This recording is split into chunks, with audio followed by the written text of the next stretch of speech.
Hi, I'm Deb from 28 Degrees Guesthouse in Byron Bay, luxury guesthouse. And 28 Degrees was come about by the latitude of Byron Bay and Norfolk Island, where I come from. So we decided that we would set up house here and create a beautiful luxury guesthouse in the heart of Byron Bay. So we're literally 2 blocks from the beach, 1 block from town, and it's just magical. It's the most beautiful place on earth, really. And my family live here, my daughter goes to school here, and my son helps around the property, and my husband's a chiropractor here. And I'm an interior designer. I designed the property with my builder, and it took a fair bit of time and sweat and tears, and we've come up with the most beautiful product that we feel that everyone that comes will enjoy the property. So my killer tip for designing or doing anything in business is to really, really, really honestly believe in yourself. I believed in myself to do this business. I didn't have financial planners, I didn't have anything. I just basically sat there and I visualized what I wanted to create. I wanted a feeling for the people that stayed.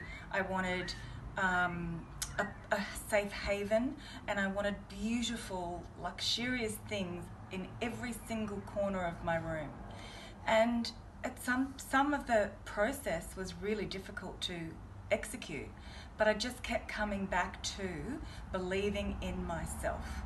So that's my number one tip for all women in business, is believe in yourself no matter what the obstacles are. I guess what makes me a rebel boss is being fierce and not taking any prisoners. I won't take any crap from anyone because I know that I have created this amazing space for people to come and really rejuvenate and relax.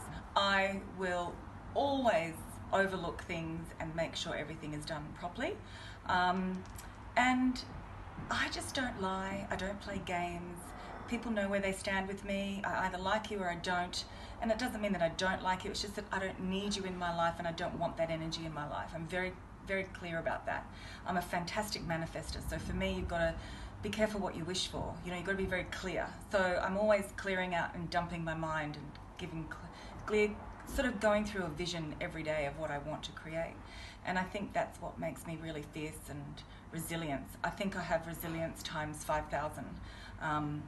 Surviving cancer twice, and living all around the world all my life, and so yeah, I think it's all that in combined. I think what makes 28 Degrees really authentic is that at the very beginning I've had the builder who I went to kindergarten with on Norfolk Island, and so we knew each other. We had this relationship together where we had this common bond of a really small community in Norfolk Island with only 1,000 people.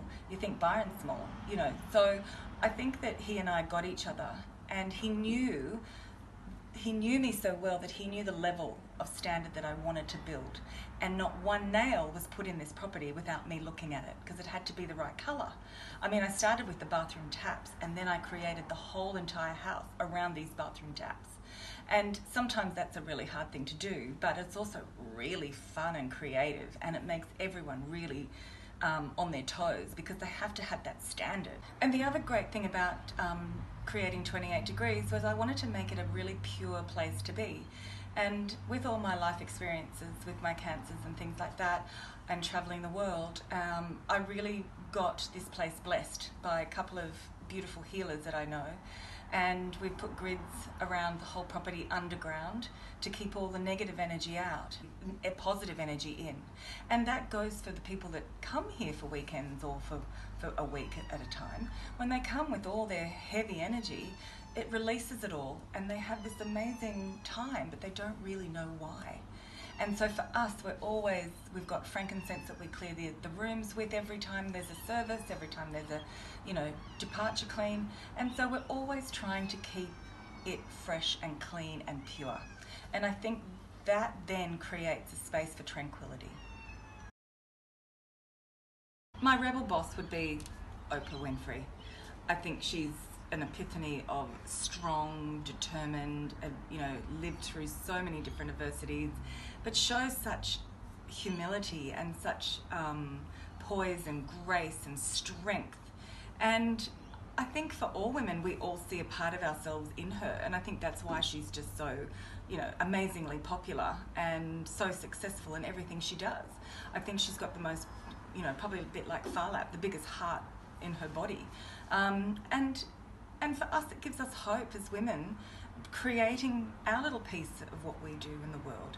And I think it's really beautiful that she shares all her visions and all her dreams with us, because there's times when I just go, oh, I just want to meet her. I just want to have a cup of tea with her, and I want to just get a bit more oomph from her. And so sometimes it can be lonely when you're doing a business like this on your own and you don't have a lot of women in the same industry to talk to or support. So, but I get that anyway from my family. And so I'm really, really blessed, and I have some gorgeous girlfriends that I've known forever. My personal rebel boss probably would be Rebecca from Cocoa Chocolate in Sydney. She and I hit it off when I was pregnant with my daughter, and I couldn't have wheat or dairy, and she was making these beautiful chocolates. Her rooms, her whole shop, her retail shop looked like she was in Paris, and she was in Kirribilli in Sydney, and her and I just would talk, and I mentored her with certain things and she mentors me, and I love her passion for bringing a product and a smile on every single person's face. So my favourite place on earth to stay as a hotel is the Savoy Hotel in London. The sheets are unbelievable. When I was building this property, that's what I kept thinking as my brief. I have to be like the Savoy. I have to build a memory for somebody when they come to stay, they'll always remember the sheets or jumping into bed. So I think for me, as a child, staying at the Savoy was my #1 pick. My life mantra is basically living your life to the fullest. Don't let anybody stop you from doing what you want, and just really honestly have the best fun that you can have each day.